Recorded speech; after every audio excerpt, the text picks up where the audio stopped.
बच्चों, अब आज हमने जो अध्ययन किया उसको सारांश रूप में यदि विचार करें तो इसे समझने के लिए जैसे कि आपको इस चित्र में दिखाई दे रहा है, डोरी है और उसके साथ कोई m द्रव्यमान का वजन लटकाया गया है, जिसके कारण डोरी में mg बल लगने के कारण तनाव T आ जाएगा और जैसे कि हम जानते हैं कि तनाव T mg के बराबर होगा। अब इस डोरी के यदि मध्य बिंदु को ऊपर की ओर खींचकर छोड़ दें तो जैसे कि आपको इस चित्र में नज़र आ रहा है, डोरी इस हिसाब से कंपन करने लगेगी। इसके अंदर सिरों पर जैसे कि आप देख रहे हैं, सिरों पर ये दो n नोड, निस्पंद को कहते हैं, नोड दर्शाए गए हैं, जबकि बीच में जहाँ से ये लूप खुला हुआ है ये प्रस्पंद का काम करेगा, जिसे ए एंटी नोड के द्वारा प्रदर्शित किया गया है। देखें ये नोड हैं और ये जो बीच में ए दिखाया गया है जहाँ से ये डोरी खुल रही है, ये एंटी नोड यानी प्रस्पंद का काम करेगा। तो इस स्थिति में जब एक खंड बन रहा है तो हम देख रहे हैं कि इस डोरी की लंबाई L लैम्डा बटा 2 के बराबर होगी, क्योंकि दो निस्पंदों के बीच की दूरी लैम्डा बटा 2 के बराबर होती है। अतः अब डोरी में उत्पन्न यदि तरंगों की आवृत्ति की बात करें तो चूंकि L बराबर है लैम्डा बटा 2, अतः लैम्डा बराबर 2 बटा L हो जाएगा। साथ ही साथ n बराबर v बटा लैम्डा होता है, अतः n बराबर v बटा लैम्डा बराबर v बटा 2L आ जाएगा। और डोरी में उत्पन्न अनुप्रस्थ तरंगों का वेग v बराबर वर्गमूल t बटा m होता है।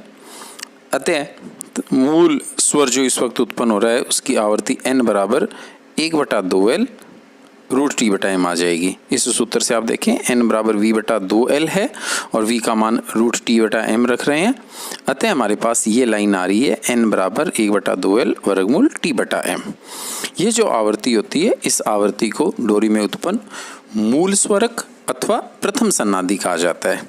इसके अतिरिक्त हम अपनी गणितीय गणना में देख चुके कि m बराबर पाई आर स्क्वायर डी आ जाएगा और डोरी में जो तनाव है फिलहाल वो T बराबर mg चल रहा है। यदि ये दोनों मान इस सूत्र में रखें तो n बराबर अपने पास 1 बटा 2L, इस सूत्र से 1 बटा 2L और mg बटा पाई आर स्क्वायर डी आ जाएगा। अब हम बात करें डोरी के मूल स्वरक या अधिस्वरकों की, तो इसके लिए जो अभी हम जो आवृत्ति की बात कर रहे हैं, डोरी एक खंड में कंपन करे यदि, तो इस तरह से यदि डोरी एक खंड में कंपन कर रही है और इस स्थिति में आप देख सकते हो कि दो निस्पंद बन रहे हैं सिरों पर और एक बीच में प्रस्पंद बन रहा है, ये मूल स्वरक की स्थिति कहलाएगी, ऐसे प्रथम सन्नादि कहेंगे। अतः मूल स्वरक अथवा प्रथम सन्नादि की आवृत्ति की यदि हम बात करें तो इसका मान n बराबर 1 बटा 2L वर्गमूल T बटा M होगा। परंतु यदि डोरी को हम इस चित्र के अनुसार बीच का सिरा हम पकड़े रखें और चौथे हिस्से से खींचकर छोड़ें तो ऐसी स्थिति में डोरी में, जैसे आप इस चित्र में देख रहे हो, 3n प्रदर्शित किए गए हैं, 1, 2 और 3n, ये 3 नोड हैं यानी निस्पंद हैं, और जबकि बीच के अंदर ये जो 2a प्रदर्शित किए गए एंटी नोड यानी प्रस्पंद हैं। अतः इस स्थिति में डोरी की लंबाई L बराबर लैम्डा बटा 2 का ये हिस्सा और लैम्डा बटा 2 का ये हिस्सा, यानी डोरी की कुल लंबाई L जो है वो 2 लैम्डा बटा 2 के बराबर हो जाएगी। तो फिर डोरी में उत्पन्न यदि तरंग की आवृत्ति की बात करें तो जैसे कि हमने ऊपर देखा कि L बराबर 2 लैम्डा बटा 2 आ गया, यानी लैम्डा बराबर 2L बटा 2 आ जाएगा। यदि इस अवस्था में डोरी की आवृत्ति N2 माने तो N2 बराबर V बटा लैम्डा, N2 बराबर V बटा लैम्डा, लैम्डा का मान हमने जैसे कि ऊपर ज्ञात किया 2L बटा 2 आ जाएगा और V का मान रूट T बटा M होता है। अतः N2 बराबर आ जाता है 2 बटा 2L वर्गमूल T बटा M। ये आवृत्ति आप देख सकते हो कि इस आवृत्ति से 2 गुना प्राप्त हो रही है, क्योंकि इस स्थिति में प्राप्त आवृत्ति मूल आवृत्ति से 2 गुना है। इसी वजह से इस आवृत्ति को द्वितीय सन्नादि और प्रथम अधिस्वरक कहा जाता है। जो मूल स्थिति में हमें प्राप्त हुआ था वो मूल स्वरक है और प्रथम सन्नादि, लेकिन अब जो हमें आवृत्ति प्राप्त हो रही है इसे प्रथम अधिस्वरक या द्वितीय सन्नादि कहा जाएगा। बिल्कुल इसी प्रकार यदि डोरी इस चित्र के अनुसार 3 खंडों में यदि कंपन कर रही हो, 3 खंडों में कंपन कर रही है जैसे कि आप देख रहे हो, तो ऐसी स्थिति में 1, 2, 3 और 4 निस्पंद प्राप्त हो रहे हैं, जबकि बीच में 1, 2 और 3 ए एंटीनोड यानी प्रस्पंद प्राप्त हो रहे हैं। तथा डोरी की कुल लंबाई L लैम्डा बटा 2, लैम्डा बटा 2 और लैम्डा बटा 2 यानी 3 लैम्डा बटा 2 के बराबर हो जाएगी। अतः तीसरी स्थिति में L बराबर 3 लैम्डा बटा 2 चल रहा है। अतः लैम्डा बराबर पक्षांतरण करें तो 2L बटा 3 आ जाएगा। आवर्ती N3 बराबर V बटा लैम्डा लें, V का मान वर्गमूल T बटा M और लैम्डा का मान 2L बटा 3 आ रहा है। ये मान यदि इस सूत्र में रखें अपने तो N3 बराबर T बटा M बटा 2L बटा 3 आ जाएगा। ये 3 ऊपर जाए तो N3 बराबर आ गया 3 बटा 2L वर्गमूल T बटा M। ये जो आवृत्ति आ रही है ये आवृत्ति मूल आवृत्ति की 3 गुना है, अतः इसे तृतीय सन्नादि कहा जाएगा। परंतु मूल स्वर के बाद उत्पन्न होने वाली ये द्वितीय स्थिति या द्वितीय संभावना है, इसी वजह से इसे द्वितीय अधिस्वरक भी कहा जाता है। अतः 3 खंडों में जब डोरी कंपन कर रही है तो द्वितीय अधिस्वरक या तृतीय सन्नादि कहलाएगा। बिल्कुल इसी प्रकार डोरी 4, 5 या कितने भी खंडों में कंपन कर सकती है। यदि डोरी पी खंडों में कंपन कर रही हो तो ऐसी स्थिति में डोरी में उत्पन्न तरंगों की आवृत्ति n बराबर p बटा 2L वर्गमूल T बटा M हो जाएगा। साथ ही साथ विभिन्न प्रकार की जो आवृत्तियां उत्पन्न हो रही है उनके मान से स्पष्ट है कि इनकी आवृत्तियों का अनुपात n1 अनुपात n2 अनुपात n3 बराबर 1 अनुपात 2 अनुपात 3 आ जाएगा। अब ये जो अपने पास सूत्र आ रहा है n बराबर p बटा 2L वर्गमूल T बटा M, इसके आधार पर तनी हुई डोरी के अनुप्रस्थ कंपनों के नियम आते हैं। बिल्कुल आसान सी बात है।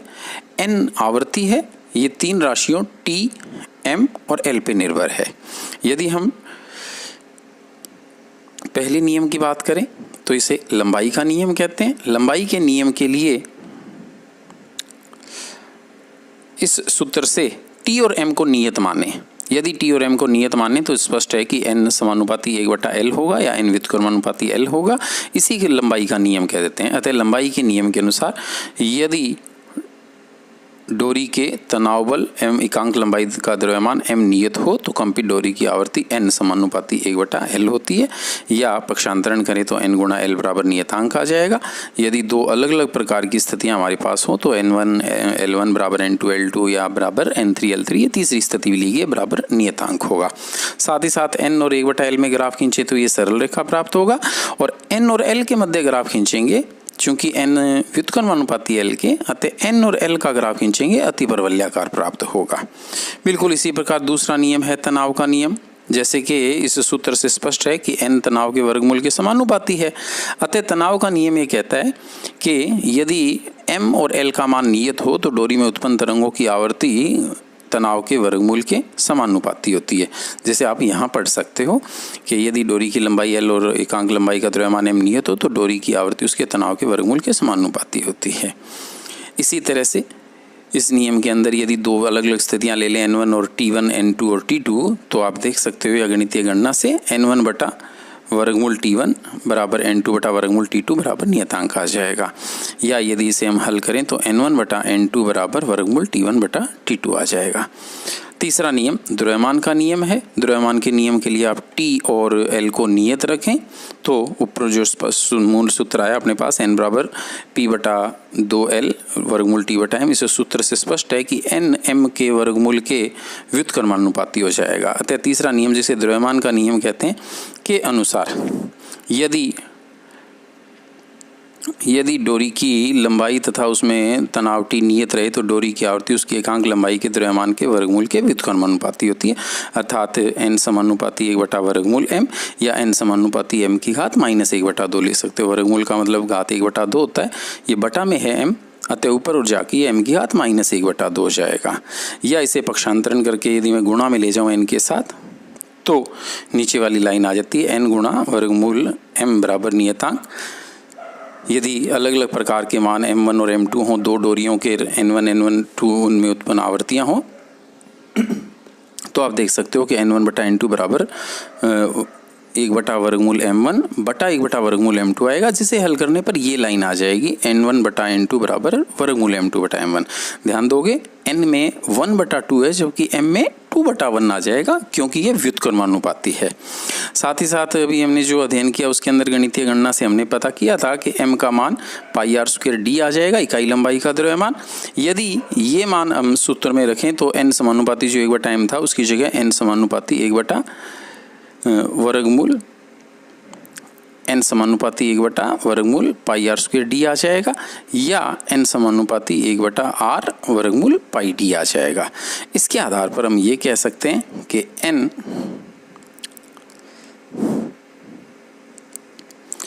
समानुपाती 1/r वर्गमूल d। यदि d नियत हो तो n समानुपाती 1/r आ जाएगा, और r नियत हो तो n समानुपाती 1/वर्गमूल d आ जाएगा। इसके आधार पर जो तीसरा नियम द्रव्यमान का नियम है उससे दो उप नियम निकाल लिए जाते हैं, जिसे त्रिज्या का नियम और घनत्व का नियम कह दिया जाता है। ठीक, त्रिज्या नियम के अनुसार यदि डोरी की लंबाई, तनाव तथा डोरी के पदार्थ का घनत्व नियत रहे तो इसकी आवर्ती इसकी त्रिज्या के व्युत्क्रमानुपाती होती है, n समानुपाती 1/r या nr बराबर नियतांक। बिल्कुल इसी प्रकार घनत्व के नियम में आप पढ़ सकते हो कि यदि डोरी की लंबाई, तनाव, डोरी की त्रिज्या इत्यादि नियत रही तो इसकी आवर्ती इसके पदार्थ के घनत्व के वर्गमूल के व्युत्क्रमानुपाती होगी, यानी n समानुपाती 1/वर्गमूल d। यदि पक्षांतरण करें तो n वर्गमूल d बराबर नियतांक आ जाएगा। यदि अलग अलग कोई दो डोरियों के घनत्व अपने पास d1 और d2 हो और उनमें उत्पन्न आवर्ती n1 n2 हो तो इस लाइन के अनुसार n1 वर्गमूल d1 बराबर n2 वर्गमूल d2 आ जाएगा, या n1 बटा n2 बराबर वर्गमूल d2 बटा d1 आ जाएगा। बिल्कुल इसी प्रकार से शायद हमने बोर्ड पर जो कार्य किया उसमें नहीं किया हो, लेकिन अक्सर एग्जाम वगैरह कंपटीशन में पूछ लिया जाता है मेल्डी का नियम। मेल्डी का नियम किससे आधारित है, संबंधित है, इसके लिए आप इस नीचे वाली लाइन पर गौर करें तो ये लाइन अपने पास कंपन के नियम जो सूत्र आया था अपने पास आवर्ती का उसी से आएगा। मैं नियम पढ़ देता हूँ। यदि डोरी की लंबाई नियत रखें तो डोरी के कंपन लूपों की संख्या तथा डोरी के तनाव के वर्गमूल का गुणनफल नियत रहता है, p वर्गमूल t बराबर नियतांक। ये भी हमें जो मूल सूत्र हमारा है उसी से प्राप्त हो रहा है। वापस देखें हम यहाँ से हम कह सकते हैं कि जैसे, या इसमें खंडों की संख्या नहीं ली गई है, इस सूत्र की बात करें अपने, इस सूत्र में हम देख रहे हैं कि यदि n, l और m नियत होंगे तो p वर्गमूल t का मान नियतांक आ जाएगा। इसी को मेल्डी का नियम कह देते हैं। तो कुल मिला के आज हमने डोरी में उत्पन्न अनुप्रस्थ अप्रगामी तरंगों की विभिन्न प्रकार की स्थितियों का अध्ययन किया। किसी भी कम्पिटिटिव एग्जाम, चाहे वो 12th के बाद हो या कभी भी पूछा जाए, ये सभी नियम महत्वपूर्ण हैं। उम्मीद करता हूँ आपको अच्छी तरह से समझ आया होगा। इसके अलावा आप अपनी किताब में से खुद अध्ययन करेंगे और उस पर आधारित उदाहरण या पुस्तक के अंत में दिए गए आंकिक प्रश्नों को हल करें। निश्चित रूप से ये टॉपिक आपके लिए लाभदायक साबित होगा। धन्यवाद।